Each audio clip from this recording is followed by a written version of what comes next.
గాడిదకు గంత కట్టి తన పనివారిలో ఇద్దరిని తన కుమారుడగు ఇస్సాకును వెంటబెట్టుకుని దహన బలి కొరకు కట్టెలు చీల్చి లేచి దేవుడు తనతో చెప్పిన చోటికి వెళ్ళెను. మూడవ నాడు అబ్రహాము కన్నులెత్తి దూరము నుండి ఆ చోటు చూచి తన పనివారితో, మీరు గాడిదతో ఇక్కడనే ఉండుడి, నేనును ఈ చిన్నవాడును అక్కడికి వెళ్ళి దేవునికి మ్రొక్కి మరలా మీ యొద్దకు వచ్చేదమని చెప్పి దహన బలికి కట్టెలు తీసుకుని తన కుమారుడగు ఇస్సాకు మీద పెట్టి తన చేతితో నిప్పును కత్తిని పట్టుకొని పోయాను. వారిద్దరూ కూడి వెళ్ళుచుండగా ఇస్సాకు తన తండ్రి అయిన అబ్రహాముతో, నా తండ్రి అని పిలిచాను. అందుకతడు, ఏమి నా కుమారుడా అనెను.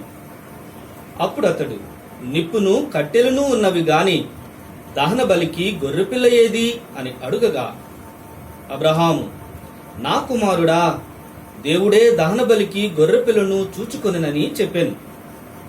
అలాగు వారిద్దరూ కూడి వెళ్లి దేవుడు అతనితో చెప్పిన చోటికి వచ్చినప్పుడు అబ్రహాము అక్కడ బలిపీఠమును కట్టి కట్టెలు చక్కగా పేర్చి తన కుమారుడగు ఇస్సాకును బంధించి ఆ పీఠము పైనున్న కట్టెల మీద ఉంచెను.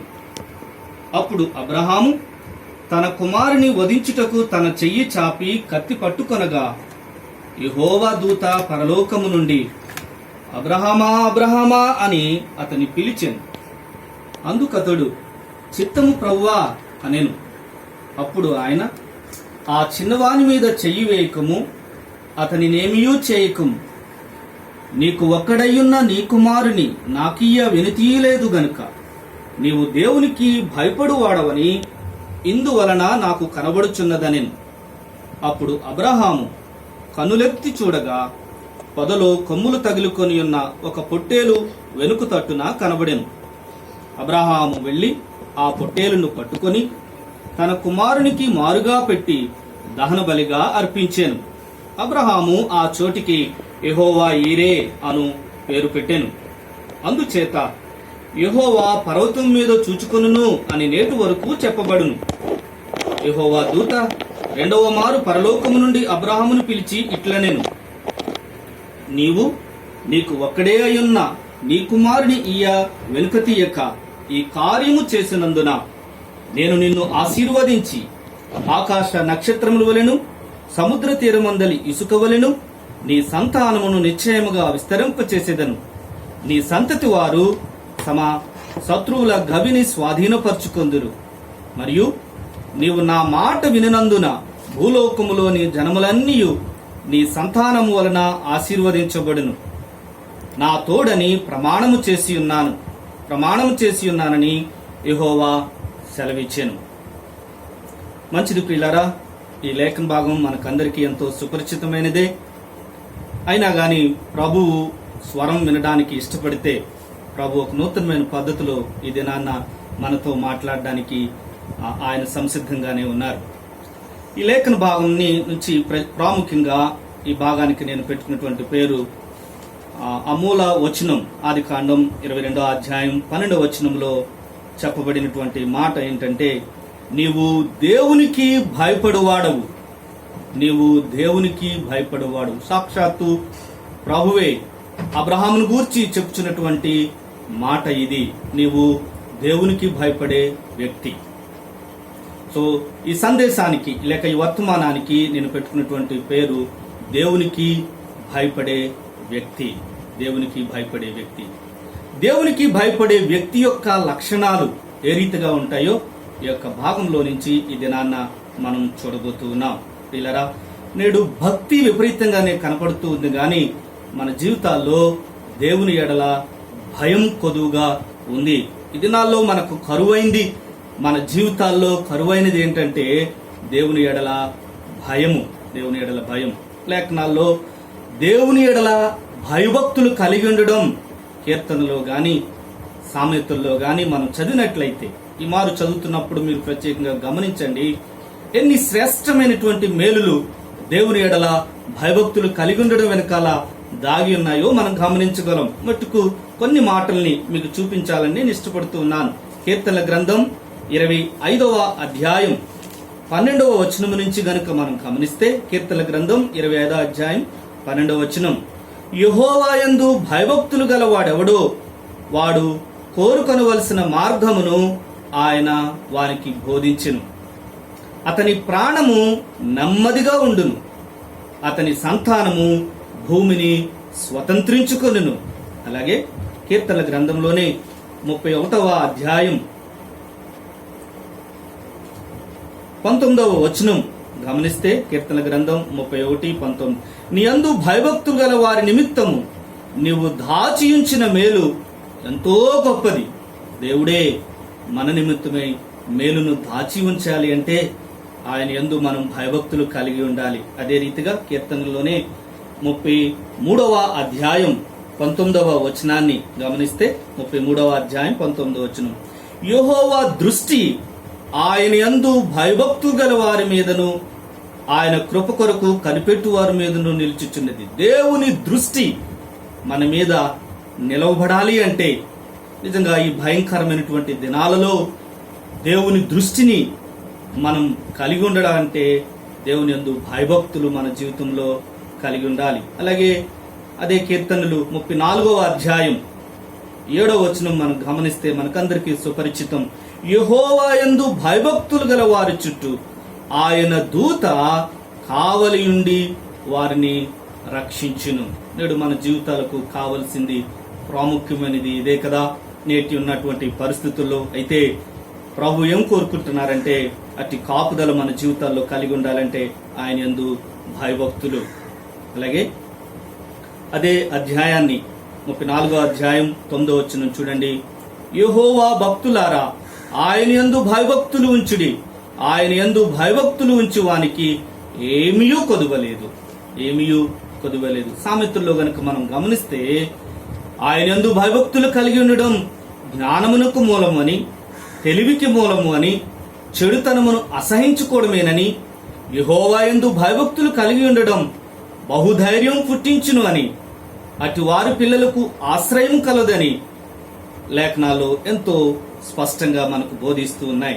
వీటన్నిటిని మనం చూసినప్పుడు మన జీవితాల్లో ప్రాముఖ్యమైనది, అవసరమైనది దేవుని యందు భయభక్తులు కలిగి ఉండడం, దేవుని యందు భయభక్తులు కలిగి ఉండడం. ప్రియులారా, అట్టి మేలులన్నీ కలిగి ఉండడం కోసం భయభక్తులు కలిగి ఉండడం కాదు.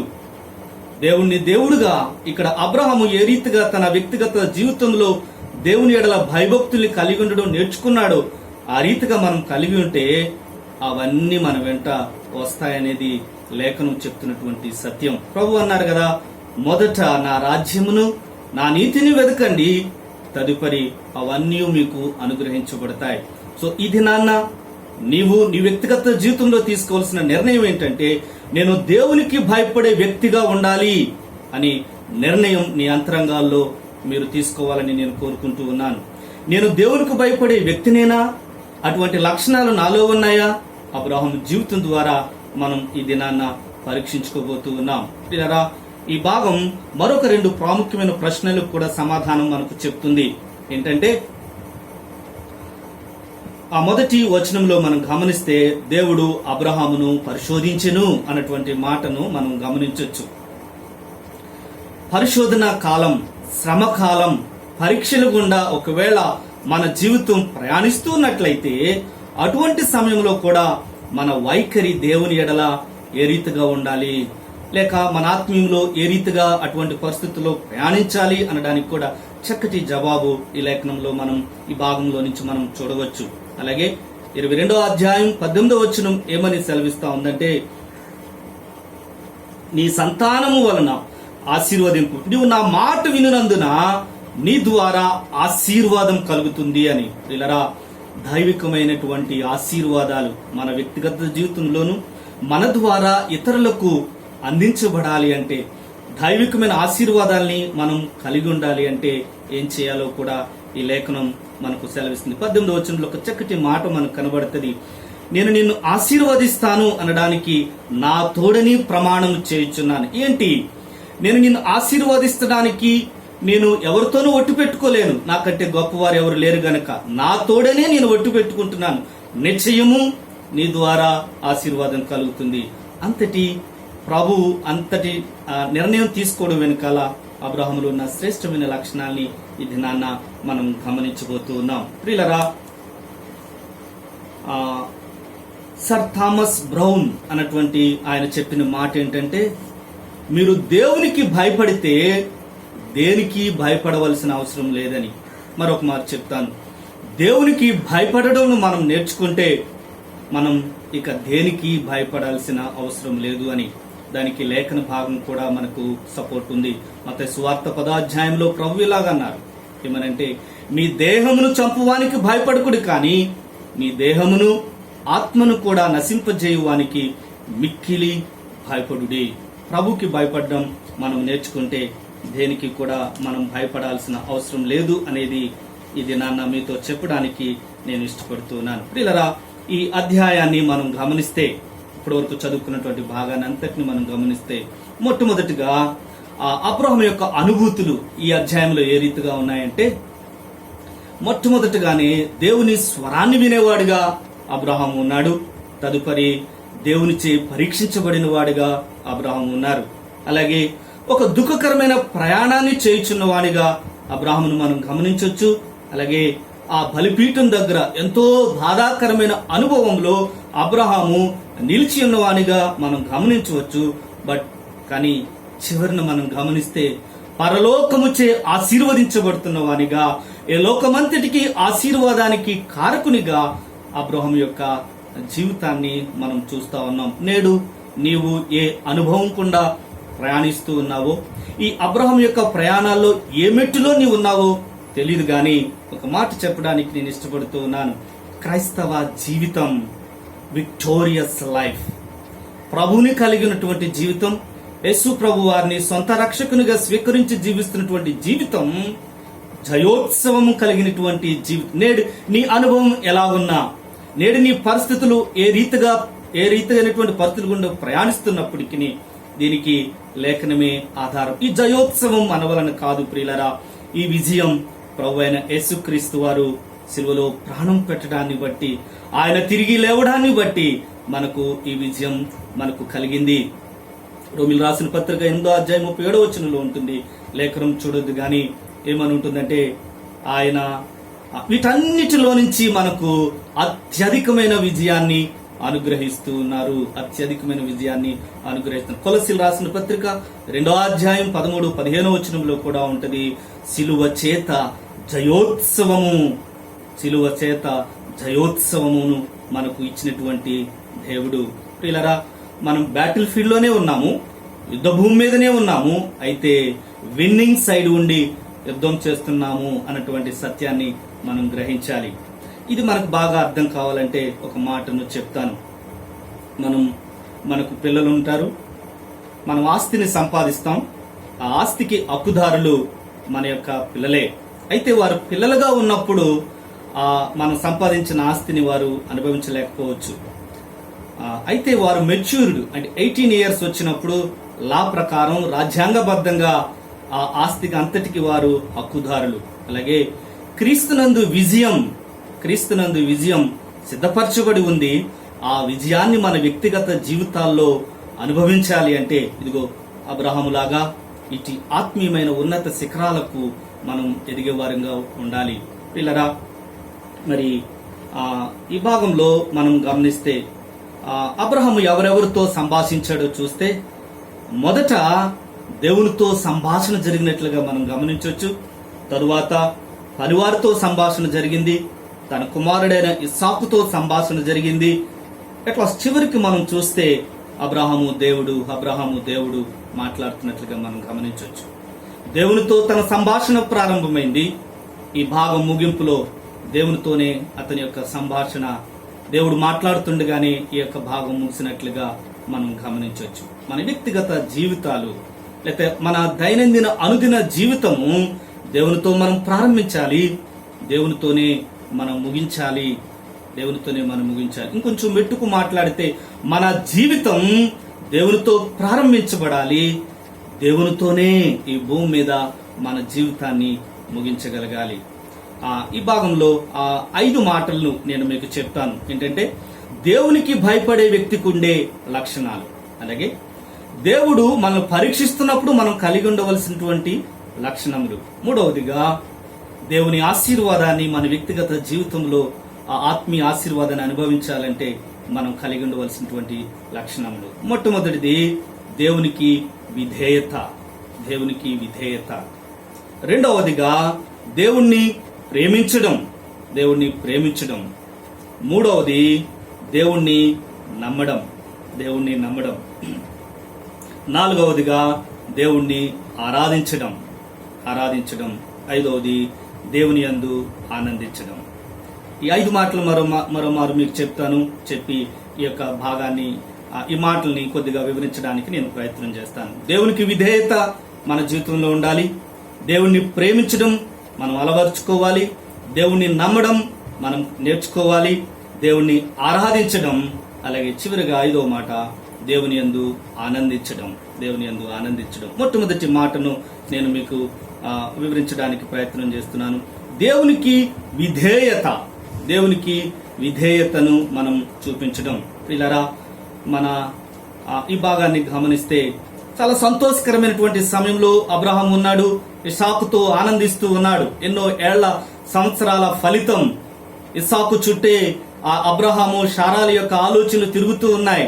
అతనిలోనే వారి యొక్క ఆనందాన్ని చూసుకుంటూ ఉన్నారు. అలాంటి సంతోషకరమైనటువంటి గడియాల్లో దేవుడు పిలుపు వినబడింది. అబ్రహామా అని పిలిచినప్పుడు అబ్రహాము చెప్పినటువంటి మాట, చిత్తము ప్రభువా, ఎస్ లార్డ్, చిత్తం ప్రభువా అని పలుకుతున్నట్లుగా మనం గమనించవచ్చు. అంతేకాదు ఆ దేవునికి విధేయత చూపించడం అంటే ప్రభు చెప్పారు, నీకు ఒక్కడైనా నీ కుమారుని బలిగా ఇమ్మన్నావు. 3వ వచనంలో ఉంది, తెల్లవారినప్పుడు అబ్రహాము లేచి తన గాడిదకు గంతగట్టి. ఇంక మరేం మాట్లాడలేదండి Abraham. It is a costly obedience. It is an highest obedience. దేవునికి విధేయత చూపించడంలో అబ్రహాము ఎంత ఉన్నతంగా మనకు ఇక్కడ మనకు కనిపిస్తూ ఉంటాడో. సంతోషకరమైన సమయంలో దేవుని స్వరాన్ని విన్నాడు. దేవుడు ఒక మహోత్తమైనటువంటి పనిని అబ్రహాముకి అప్పగించారు. ఆ పనిని చేయడానికి తెల్లవారినప్పుడే అబ్రహాము బయలుదేరాడు. ఇస్సాకుని తీసుకుని బయలుదేరాడు. 3 దినాలు ప్రయాణం చేశాడు.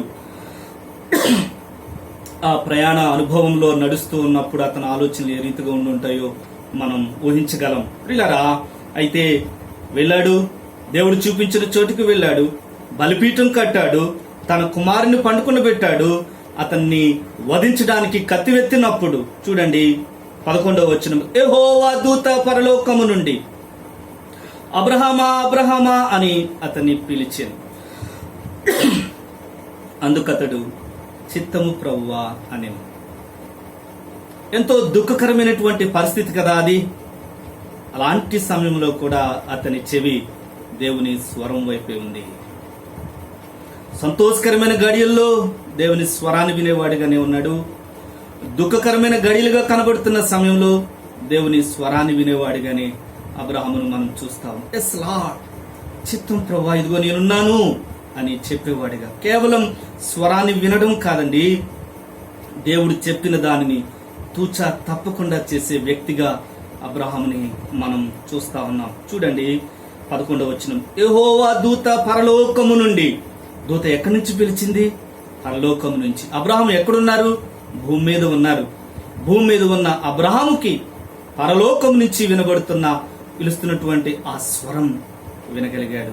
అవును, నేటికి దేవుని యందు భయభక్తులు నీ జీవితంలో ఉంటే దేవుని యొక్క స్వరాన్ని లేఖనం ద్వారా నీవు వినగలవు. దేవుడు నేడు వ్యక్తిగతంగా నీతో ప్రభు నేడును మాట్లాడుతూ ఉన్నారు.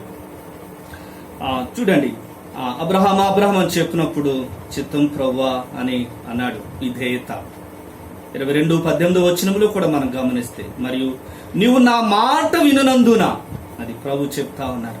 అబ్రహామే, దేవుడే సాక్ష్యం ఇస్తున్నారు అబ్రహాం గురించి, నా మాట వినిన వ్యక్తి అని. మరొక మాట చెప్తాను, నేడు మన జీవితాల్లో కొదువైంది దేవుని మాటకు లోబడి జీవించే విధానం. ఈ మాటలు వింటున్న నీవు, లేక ఈ భాగాన్ని చూస్తున్నటువంటి నీవు అనుకోవచ్చు, దేవుడు నాతో వ్యక్తిగతంగా అలా మాట్లాడితే నేను అలాంటి కార్యాన్ని చేయడానికి కూడా సంసిద్ధమే అని. ప్రియులారా, నేడు ప్రభువు మన కుమారుని బలి కోరటం లేదు, కానీ అలాంటి త్యాగభరితమైనటువంటి నిర్ణయాల్ని ప్రభు మనల్ని కోరుతా ఉన్నారు. అబ్రాహామును పిలిచినట్లుగానే నేడు ప్రభు మనల్ని పిలుస్తా ఉన్నారు. ఇంకో అబ్రాహాం లాగా అశ్రేష్టమైనటువంటి అనుభవం నీ జీవితంలో ఉండాలంటే కొన్ని మాటలు జ్ఞాపకం చేస్తాను. ప్రభు అన్నారు, నీ సహోదరునితో సమాధానపడును. అది దేవుడు నీతో వ్యక్తిగతంగా నేను మాట్లాడుతున్నటువంటి మాట. అన్నీ చేయడం సాధ్యమే కానీ నా సహోదరునితో నేను సమాధానపడను అని నువ్వు అంటావా? అబ్రహాము తన కుమారుని ఇవ్వడానికి వెనితీయని విధేయతను చూపించాడు. బహుశా మన జీవితాల్లో ఇలాంటి అధ్యాయాలు లేకపోవడం వెనకాల బైబిల్ అంతా మనకు తెలుసు, కానీ ప్రభు చెప్పిన మాటల్లో చూపించాల్సిన విధేయతే మనలో లేకపోవడం అనేది స్పష్టమవుతా ఉంది. ప్రభు అన్నారు, నీ శత్రువుని ప్రేమించు. ఏది నేడు మన జీవితాల్లో నీవు హింసించు వారి కొరకు ప్రార్థన చేయుము. అవునా? అలాంటి జీవితాన్ని మనం కలిగి ఉన్నామా? ప్రభు అన్నారు, నీ భార్యను ప్రేమించు, నీ భర్తకు లోబడి ఉండు. అయ్యో, ఈ మాటలు మనకు చాలా సామాన్యంగా కనిపించవచ్చు. అబ్రహాంకి ఇచ్చిన మాట ఎంతో ఉన్నతమైన మాటగాను, మనకిచ్చిన ఆ ఆజ్ఞ చాలా సామాన్యమైనదిగా కనిపించవచ్చు. కానీ ఆ సామాన్యంగా చెప్పబడుతున్న ఆ ఆజ్ఞలు నేడు నువ్వు విధేయత చూపించడానికి నిర్ణయం తీసుకుంటే ఇలాంటి శ్రేష్టమైనటువంటి కార్యాలు నీ వ్యక్తిగత జీవితంలో ప్రారంభం కాబోతున్నాయి. సో కాబట్టి ఈరోజు మనం తీసుకోవాల్సిన మొట్టమొదటి నిర్ణయం దేవుని మాటకు విధేయత చూపించడం. సండే స్కూల్లో చెప్పబడే పాట, యేసయ్యా మా యేసయ్యా లోబడుట మాకు నేర్పయ్యా, యేసయ్యా మా యేసయ్యా లోబడుట మాకు నేర్పయ్యా. చిన్ని చిన్ని పిల్లలము యేసయ్యా లోబడుట మాకు నేర్పయ్యా, చిన్ని చిన్ని పిల్లలము యేసయ్యా లోబడుట మాకు నేర్పయ్యా, యేసయ్యా మా యేసయ్యా లోబడుట మాకు నేర్పయ్యా. పిల్లరా, నేడు ప్రభువు ఈ రీతిగా విధేయత చూపించే వ్యక్తి కోసం చూస్తా ఉన్నారు.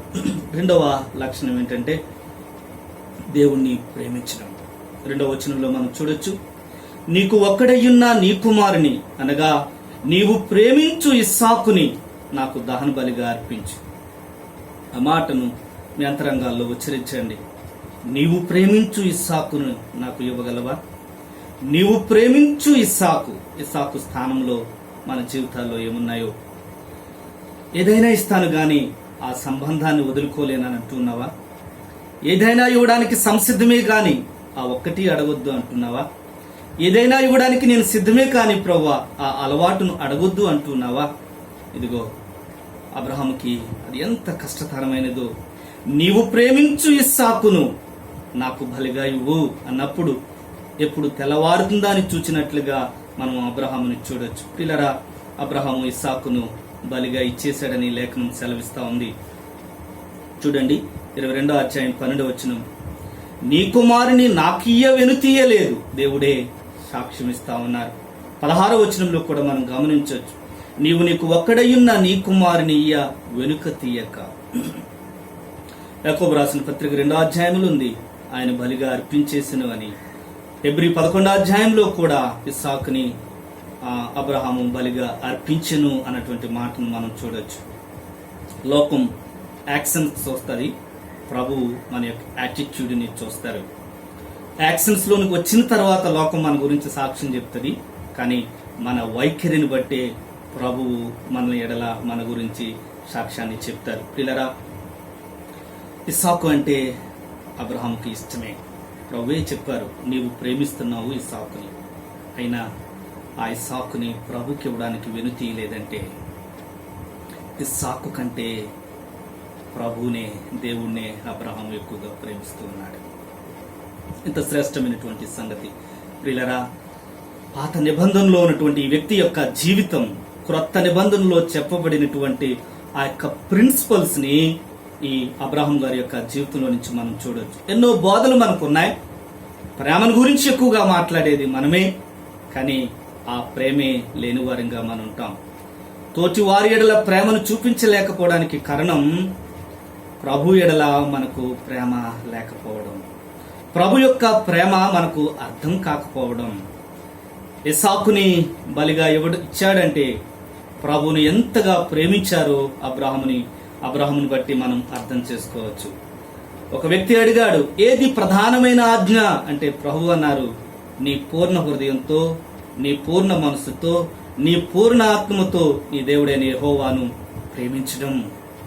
అక్కడ చెప్పబడింది, అబ్రహాం జీవితంలో చూపించబడింది. ఇప్పటికీ ఆ భాగాన్ని చదివితే మనం తడబడతాం.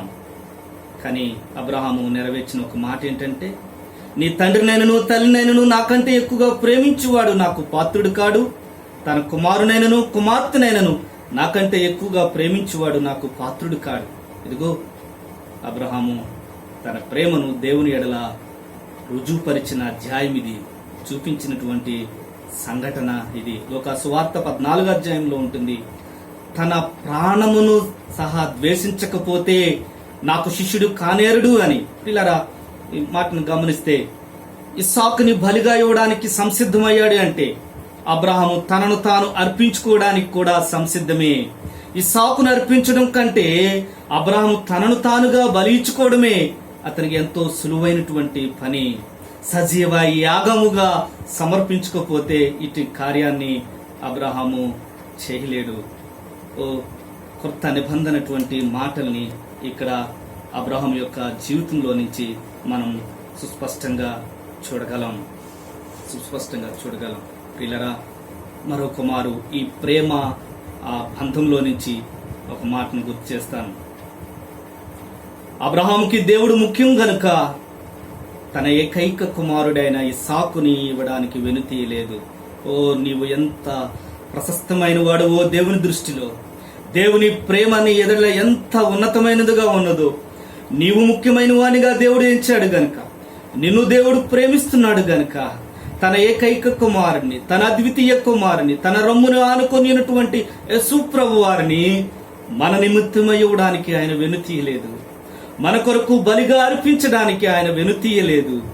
దేవుని దృష్టిలో నీవు ఎంత ఉన్నతమైన వాడు, దేవుని ప్రేమని ఎడల ఎంత ఉన్నతంగా మరి ప్రకటించబడిందో లేకపోతే ప్రదర్శించబడిందో. ఇట్టి దేవుణ్ణి ప్రేమించడానికి ఎందుకు నేను వెనుకాడుతూ ఉన్నా? పిల్లరా, నేడు మనకి ఎన్నో సిద్ధాంతాల గురించినటువంటి విభేదాలు ఉన్నాయి. సంఘాలను గురించినటువంటి విభేదాలు, డినామినేషన్స్ గురించి విభేదాలు. అబ్రహాం జీవితంలో నుంచి సామాన్యంగా ప్రభువుకి విధేయత చూపించడం నేర్చుకుందాం. ఇదిగో ప్రభువుని ప్రేమించడం మనం నేర్చుకుందాం. మూడవదిగా దేవుణ్ణి నమ్మడం. చూడండి, 22వ అధ్యాయంలోనే 5వ వచనం మనం గమనిస్తే, తన పనివారితో మీరు గాడితో ఇక్కడనే ఉండి నేనును ఈ చిన్నవాడును అక్కడికి వెళ్లి దేవునికి మొరొక్కి మరలా మీ యొద్దకు వచ్చేదమని చెప్పి. దేవుణ్ణి నమ్మడం. మరలా మీ యొద్దకు వచ్చేదము. ఇస్సాకుని బలిగా అర్పిస్తే ఎలాగూ ఇద్దరుగా వస్తారు, కానీ ఇస్సాకుని బలిగా ఇవ్వడానికి సంసిద్ధంగానే వెళ్ళాడు. అయితే ఇద్దరంగా వస్తాము అన్నటువంటి మాటను చెప్పాడు. దేవుని ఎడల అసంచలమైనటువంటి నమ్మికను అబ్రహాము ఇక్కడ కనబరిచాడు. అలాగని నమ్మిన అబ్రహాము, దేవుని ఎడల విశ్వాసం ఉంచినటువంటి అబ్రహాము దేవుడు అప్పగించిన పని చేయకుండా ఉండలేదు. దేవుడు తను అప్పగించిన పని చేస్తూ అర్థం కాకపోయినా దేవుణ్ణి నమ్మడం మనం అబ్రహాం యొక్క జీవితంలో మనం చూడొచ్చు. ప్రాముఖ్యంగా 3 విషయాల్లో అబ్రహాం యొక్క విశ్వాసాన్ని మనం చూడొచ్చు. అర్థం కాని పరిస్థితుల్లో అబ్రహాము దేవుణ్ణి నమ్మాడు. హెబ్రీ 11వ అధ్యాయంలో మనం చూడొచ్చు. ఎక్కడికి వెళ్లాలో తెలియనప్పుడే దేవుడు అబ్రహాముని నమ్మాడంట. పౌలు ఇలాగంటారు, నేను నమ్మిన వాని ఎరుగుదును అని. నేను ఎక్కడికి వెళ్లాలో నాకు తెలియదు, కానీ నన్ను పిలిచిన దేవుని మాత్రం నేను ఎరుగుదును. అది అబ్రహాం యొక్క నమ్మిక. రెండవది, అసాధ్యమైనటువంటి పరిస్థితుల్లో ప్రభుని నమ్మాడు. మృతతుల్యమైపోయాడు, పిల్లలు ఇంకా కలగడం లేదు, కానీ యెహోవాకు అసాధ్యమైనది ఏమైనా ఉన్నదా అన్నప్పుడు అబ్రహాము దేవుణ్ణి నమ్మాడు. అబ్రహాంకేమి చరిత్ర లేదు అలాంటి కార్యాలు ఇంత ముందుకు జరిగినట్లు, కానీ చరిత్రలో ఒక వ్యక్తిగా అబ్రహాము నిలిచాడు. ఇలారా నేడు మనకున్నటువంటి లేఖనాలు అబ్రహాంకి లేవు, లేఖనాలు లేవు, కానీ లేఖనంలో రాయబడే ఒక వ్యక్తిగా అబ్రహాము జీవితం నిలవబడింది. ఇన్ని మీటింగ్స్ లేవు, ఇన్ని ఉజ్జీవ కూడికలు లేవు, కానీ మీటింగ్స్ లో ఆయన గురించి మాట్లాడుకునే జీవితంగా అబ్రహాం యొక్క జీవితం. ఎందుకు ఇన్ని లేఖనాలు ఉన్నా, ఇంత ప్రత్యక్షత ఉన్నా మనం ఆ రీతిగా జీవించలేకపోతా ఉన్నాం? అర్థం కాని పరిస్థితుల్లో దేవుణ్ణి నమ్మాడు. 22వ అధ్యాయం, ఇస్సాకును దేవుడే ఇచ్చాడు. అలాంటి ఇస్సాకునే ప్రభు అడుగుతున్నారు. అర్థం కాలేదు, కానీ నమ్మి ముందుకు వెళుతా ఉన్నాడు. నీ వ్యక్తిగత జీవితంలో దేవుని యొక్క కార్యాలు నీకు అర్థం కాకపోవచ్చు కాక, కానీ ప్రభుని నమ్మడం మాత్రం వెనకడుగు వేయద్దు, నమ్మడంలో వెనకడుగు వేయద్దు. అబ్రహామే అంటాడు 18వ అధ్యాయంలో, అయా నీ దాసుని దాటిపోవద్దు. ప్రభుని నమ్మకుండా మరి ఎవరిని నమ్మగలం? ప్రభుని నమ్మకుండా మరి ఎవరిని మనం నమ్మగలం? ప్రియులరా, 3 సంఘటనలు చెప్పాను కదా. అస్పష్టమైన పరిస్థితుల్లో నమ్మాడు, అసాధ్యమైనటువంటి పరిస్థితుల్లో దేవుణ్ణి నమ్మాడు, అర్థం కాని పరిస్థితుల్లో దేవుణ్ణి నమ్మాడు. ఈ సంఘటన దగ్గర ప్రభువుని నమ్మడం వెనకాల కారణం ఏంటో ఒక మాట మీకు చూపిస్తాను. ఆదికాండం 17వ అధ్యాయం 21వ వచనంలో ఇలా చెప్పబడింది, అయితే వచ్చు సంవత్సరము ఈ కాలమందు శారా నీకు కనబోవు ఇస్సాకుతో నా నిబంధనను స్థిరపరిచెదనని చెప్పాను. ఇస్సాకుతో నా నిబంధనను స్థిరపరిచెదను. 21వ అధ్యాయంలో ఉంది, ఇస్సాకు వలన కలుగునదియే నీ సంతానం అనబడును. అబ్రహాం యొక్క విశ్వాసం లేఖనానుసారమైనది, దేవుని వాగ్దానం మీద ఆనుకున్నటువంటి విశ్వాసం. ప్రభు చెప్పినటువంటి మాటను నమ్మి ఆ మాటను చెప్పగలిగాడు. ఇస్సాకు వలన సంతానం కలుగుతుందని దేవుడు చెప్పాడు, ఇస్సాకు వలన నిబంధన స్థిరపరచబడుతుందని దేవుడు చెప్పాడు గనుక ఇంతకుముందు ఎప్పుడు పునరుద్ధాన అనుభవం లేకపోయినా మృతులను సహితము లేపుటకు దేవుడు సమర్థుడు అని దేవుడిని అబ్రహాము నమ్మాడు. ప్రియులరా, మన జీవితాల్లో మనం కలిగి ఉండాల్సిన మరొక శ్రేష్టమైనటువంటి లక్షణం దేవుణ్ణి నమ్మడం. 3 విషయాలు చూస్తున్నాం కదా. దేవునికి విధేయత చూపించడం, రెండవది దేవుణ్ణి ప్రేమించడం, మూడవది దేవుణ్ణి నమ్మడం, నాలుగవది దేవుణ్ణి ఆరాధించడం. 5వ వచనంలోనే ఆ మాటను మీకు చూపించాలని నేను ఇష్టపడుతున్నాను. తన పనివారితో, మీరు గాడిదతో ఇక్కడనే ఉండుడి, నేనును ఈ చిన్నవాడును అక్కడికి వెళ్ళి దేవునికి మొరొక్కి, ఇంగ్లీష్లో చూస్తే వర్షిప్ అని ఉంది, వర్షిప్, దేవునికి మొరొక్కి. పిల్లరా, వర్షిపింగ్ గాడ్, నేను అవి కాదనను. ఆరాధన అంటే ఒక పాట అనుకుంటాం, మ్యూజిక్ ఉండాలనుకుంటాం, సంఘానికి వెళ్ళడం ఆరాధన అనుకుంటాం, దేవుని వాక్యం చదవడం ఆరాధించడం అనుకుంటాం. అయితే అబ్రహామును అడుగుదాం, ఆరాధన అంటే ఏంటయ్యా?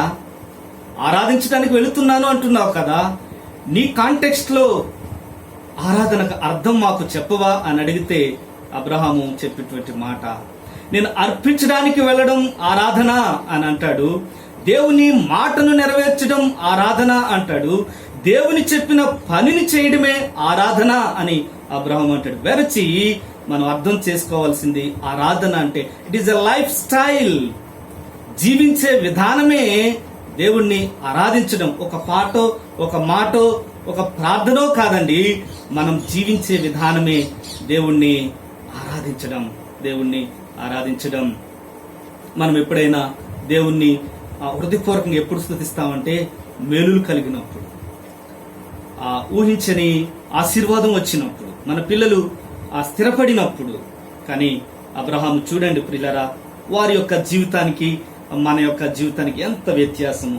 సాక్రిఫైస్ చేయడానికి వెళ్తూ ఉన్నప్పుడు అంటున్నాడు, సఫర్ అవుతూ వెళ్ళడానికి ఆ మాట అంటున్నాడు, ఇవ్వడానికి వెళ్తా ఉన్నాడు. లోక దృష్టిలో అది నష్టం, నష్టపోవడానికి వెళుతున్నప్పుడు ఆ మాట అంటున్నాడు. దేవుడిచ్చిన మాటను నెరవేర్చడానికి వెళుతూ ఉన్నప్పుడు ఆ మాట అంటూ ఉన్నాడు, దేవుణ్ణి ఆరాధించడానికి వెళుతున్నాను. ఇది దేవుని ఆరాధన.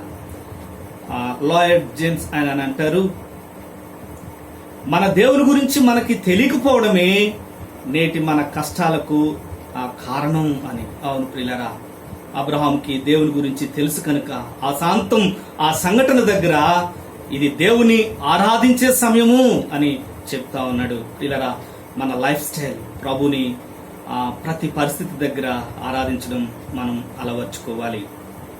ముందుకు వద్దాం. ఇంక నేను ముగిస్తాను. దహన బలికి కట్టెలు తీర్చి తన కుమారుడు ఇస్సాకు మీద పెట్టి తన చేతితో నిప్పును కత్తిని పట్టుకుని పోయాను. వారిద్దరు కూడి వెళుతా ఉన్నారు.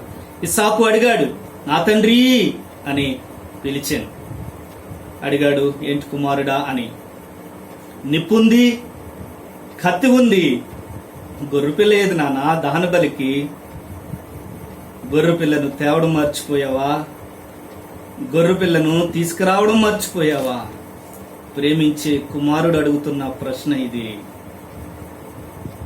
ఆ సంఘటనలో నీవు నేనుంటే గుండెలు బావురమనేవేమో, ఈ సాకుని కౌగిలించుకుని ఏడ్చేవాళ్ళమేమో. ఏమో నాయన, దేవుడు ఎందుకు ఇలా నడిపిస్తున్నాడో నాకు అర్థం కావట్లేదని అనేవాళ్ళమేమో. బోధలో సహితము తన కుమారుడికి దేవుణ్ణి తక్కువగా చూపించడం లేదు. తన దేవుణ్ణి ఇస్సాకు ఎదుట ఎంత ఉన్నతంగా ప్రదర్శిస్తూ ఉన్నాడు. యెహోవా ఈరే, దేవుడే చూచుకొనెను. ఇలారా, అబ్రహాము మోరియా పర్వతం మీదకి ఎక్కుతున్నాడు. నిజమే, అతడు ఆత్మీయంగా నిజంగా మోరియా పర్వతాన్ని ఎక్కినవాడు. అతను మాత్రమే కాదు, తన కుమారుడైన ఇస్సాకును కూడా అట్టి పర్వతం మీదకి తీసుకుని వెళ్తా ఉన్నాడు. మనం ఆత్మీయంగా ఎదగాలి. మనతో ఉన్న మన పిల్లలను, మన సంఘాన్ని కూడా అట్టి ఆత్మీయ శిఖరం మీదకి మనం తీసుకుని వెళ్ళాలి. ప్రభుని ఎంత ఉన్నతంగా ఇస్సాకు యొక్క హృదయంలో అబ్రహాము చిత్రీకరించాడో ఈ మాటను బట్టి మనం గమనించవచ్చు. అక్కడికి వెళ్ళాడు. 5వ మాట దేవుని ఆనందించడం అని చెప్పాను కదా, ఆ మాటను గమనిద్దాం. చూడండి 9వ వచనం. దేవుడు అతనితో చెప్పిన చోటికి వచ్చినప్పుడు అబ్రహాము అక్కడ బలిపీఠంను కట్టి కట్టెలు చక్కగా పేర్చి. ఎప్పుడు మనం ఒక పనిని చక్కగా చేస్తాం, అది మనకి ఇష్టమైనప్పుడు, ఆ విషయంలో మనం ఆనందించినప్పుడు. సాధారణంగా సంఘ పరిచర్యలోనైనా దేవుని పనిలోనైనా ఇలాంటి పనా నాకు అప్పగించేది, ఈ పనా నేను చేయాల్సింది అని వాపోతూ ఉంటాం. అది అప్పగించింది దేవుడు అనే గమనం కలిగి ఉంటే అది ఎంతటి చిన్న పని అయినా ఆనందించడం మనం నేర్చుకుంటాం. పిల్లరా, ఇది ఎంత కష్టతరమైనటువంటి పనిగా ఇక్కడ కనబడుతుంది, కానీ ఆ పనిలో అతడు చక్కగా పేర్చి అన్నటువంటి మాటను మనం గమనించవచ్చు. ఇలాంటి సంఘటన దగ్గర మన యొక్క ఆలోచన లేక మన యొక్క వైఖరి ఏమని ఉంటుందంటే, నేనేనే ప్రభా ఇలాంటి పరిస్థితికి నీకు దొరికానా, నాకెందుకు ప్రభా ఈ పరిస్థితి అన్నటువంటి భావన. కానీ అబ్రహాము, నన్ను ఎందుకున్నావా ప్రభా? నాలాంటి పాపకి ఈ భాగ్యాన్ని ఇచ్చావా? నాలాంటి వ్యక్తికి ఇలాంటి అవకాశాన్ని ఇచ్చావా?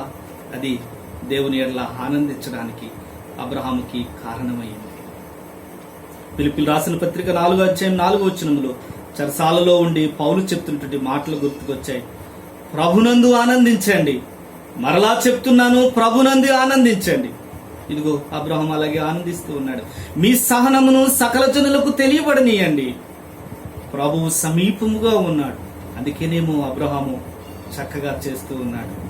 దేని విషయంలోనూ చింతపడకండి, ప్రార్థన విజ్ఞాపన పూర్వకంగా మీ ప్రతి విన్నపాన్ని దేవునికి తెలియచేయండి. అక్కడ ఒక మాట ఉంది, సమస్త జ్ఞానానికి మించిన సమాధానం. ఏం కావాలి? జ్ఞానం కావాలా? నేడు లేఖనాలు చదువుతుంది జ్ఞానం కోసమా? మనం జ్ఞానాన్ని ప్రదర్శించడం కోసమా? ఇదిగో అబ్రహాము విధేయత చూపించడం కోసం, దేవుని మాటకు విధేయత చూపించాడు. వీళ్ళరా, లేఖనాలు మనం చదవాల్సింది జ్ఞానం కోసం కాదు, దేవునికి విధేయత చూపించడానికి, దేవునిలో ఆనందించడానికి, దేవుడు ఆశించిన రీతిలో మనం జీవించడానికి. అందుకని ఒక ఆయన ఇలా అన్నారు, బైబిల్ మీద నువ్వెంత పట్టు సాధించావు అనేది కాదు, బైబిల్ నీ మీద ఎంత పట్టు సాధించిందనేది అవసరం. బైబిల్లో నువ్వు ఎన్ని గీతలు గీసావు అనేది కాదు, బైబిల్ నీ వ్యక్తిగత జీవితం మీద ఎలాంటి గీతను గీయగలిగింది అనేది. సమస్త జ్ఞానానికి మించినది దేవుని సమాధానం. అటు సమాధానం ప్రభువైన యేసుక్రీస్తు వారిలో దొరుకుతుంది ప్రియులారా. చూడండి, ఇంకా ఈ మాటను చెప్పి నేను ముగిస్తాను. దేవుడు అబ్రహాముని అట్టిగా ఆశీర్వదించడానికి గల కారణం అన్నారు 16వ వచనంలో, నీకు ఒక్కడే అయ్యున్న నీ కుమారుని ఇయ్యవెను తీయలేదు. మన జీవితంలో అనేకమైన ఉంటే వాటిలో కొన్ని దేవునికి ఇవ్వడానికి ఇష్టపడతాం.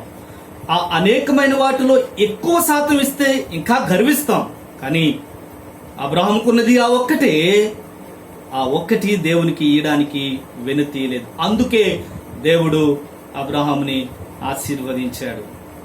ఆశీర్వాదాల మీద మనసు అబ్రహాంకి లేదు గనుక ఆశీర్వదించే దేవుణ్ణి కలిగి ఉండడమే అతనికి ముఖ్యం కనుక దేవుని యొక్క ఆశీర్వాదాన్ని అతడి జీవితంలో పొందుకున్నాడు. అనేకులకి ఇవ్వడానికి కూడా కారకుడయ్యాడు. చూడండి 13వ వచనంలో దేవుని దూత పిలిచింది, ఇస్సాకుని బలి ఇవ్వొద్దని చెప్పింది. 13వ వచనంలో చూస్తే, అప్పుడు అబ్రహాము కనులెత్తి చూడగా పొదలో కొమ్ములు తగిలికుని ఒక పొట్టేలు వెనుక తట్టున కనబడెను. అబ్రహాము వెళ్లి ఆ పొట్టేలును పట్టుకొని తన కుమారునికి మారుగా పెట్టి దహన బలిగా అర్పించింది. ఇస్సాకు బలి కాలేదండి. ఇస్సాకు మారుగా తన కుమారునికి మారుగా ఒక గొర్రె పిల్ల బలి అయ్యింది. ఒక గొర్రె పిల్ల అక్కడ సిద్ధపరచబడింది. ఇదే సంఘటన యోహాను భక్తుడు బాప్తిస్మిచ్చి యోహాను సువార్తలో చెప్పారు. ఇదిగో లోక పాపమును మోసుకుని పోవచ్చున్న దేవుని గొర్రె పిల్ల. ఇస్సాకు బదులుగా గొర్రె పిల్ల బలి అర్పించబడినట్లుగా మనందరి జీవితాలకు బదులుగా యేసు ప్రభువు వారు గొర్రె పిల్లగా సిలువలో ప్రాణం పెట్టినారు. ఇస్సాకు నవ్వు నిజమే. ఈ దుఃఖకరమైనటువంటి సంఘటన మరలా నవ్వుగా మార్చబడి వారు తిరిగి వెళ్లారు. అయితే మనందరి జీవితంలో పాపపు దుఃఖము నుంచి, శాపము నుంచి ఆనందించడానికి, నవ్వును కలిగి ఉండడానికి యేసు ప్రభువు వారు బలి అయ్యారు. ఆయన మాత్రం తప్పించబడలేదు. ఇక్కడ అబ్రహాం పలికిన మాట ఆ చోటికి యెహోవా ఈరే అని అన్నాడు. దేవుడే చూచుకొనెను. దేవుడు ఎప్పుడు చూచుకుంటాడండి? దేవుడు ఉండమన్న స్థానంలో మనం ఉన్నప్పుడు, దేవుని చిత్తంలో మనం నిలిచి ఉన్నప్పుడు దేవుడు ఖచ్చితంగా ప్రభు మనల్ని మన యొక్క పరిస్థితుల్ని చూచుకుంటారు. దేవుడు ఎప్పుడు సహాయపడతారంటే టైమ్లీ, ఎప్పుడైతే సంస్థాన్ని సిద్ధపరచాడో బలి ఇవ్వడానికి, అప్పుడు గొర్రెపిల్ల అక్కడ కనబడింది. ఒక గొర్రెపిల్ల అవసరం, ఒక గొర్రెపిల్లను దేవుడు అక్కడ అనుగ్రహించినట్లుగా మనం చూస్తా ఉన్నాం. చివరి మాటను నేను చెప్పి ముగిస్తాను. ప్రియులారా, ఇటు శ్రేష్టమైనటువంటి లక్షణాలని అబ్రహాములో మనం చూస్తా ఉన్నాం. చివరి మాట నేను చెప్తున్నాను. మోరియా అన్న మాటకు అర్థం ఏంటంటే దేవుడు బోధించే స్థలం. ఇదే ప్రాంతంలో దేవుని మందిరం కూడా నిర్మించబడింది. దేవుని మందిరం, దేవాలయం కూడా అక్కడే నిర్మించబడింది. ప్రియులారా, నిజంగా ఈ భాగంలో మనం చూస్తే మరి ఇస్సాకుకు అబ్రహాము బోధించాడు. దేవుని గురించి బోధించే స్థలంగా మనం చూడొచ్చు. దేవుడు చూపించిన, అబ్రహాం చూపించిన ఆ విధేయతను బట్టి, లేక ఈ భయభక్తులను బట్టి అబ్రహాము దేవుని యొక్క ప్రత్యక్షతను పొందుకున్నాడు. అబ్రహాంతో ఉన్న ఇస్సాకు కూడా దేవుని యొక్క ప్రత్యక్షతను పొందుకున్నాడు. అంతేకాదు దేవుని యొక్క ఆశీర్వాదాన్ని కూడా అబ్రహాము పొందుకున్నట్లుగా మనం చూస్తా ఉన్నాం. ఈ ప్రాంతంలో దేవాలయం కట్టబడింది. పిల్లరా, దేవుడు నేడు మనల్ని తన దేవాలయంగా నిర్మించుకున్నాడు. నిన్ను నన్ను తన దేవాలయంగా దేవుడు నిర్మించుకున్నాడు. నేడు దేవాలయాలు, దేవుని మందిరాలు తెరవబడట్లేదు కదా. దేవుని మందిరానికి వెళ్లే అవకాశం నేడు మన జీవితాల్లో కనబడట్లేదు కదా.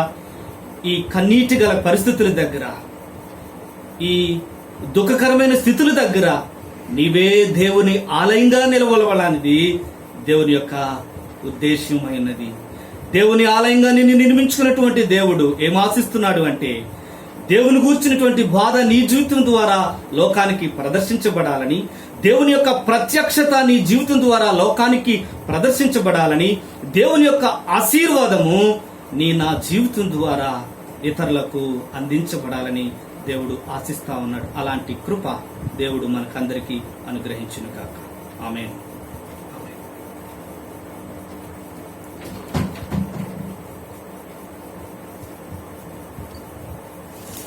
బ్రదర్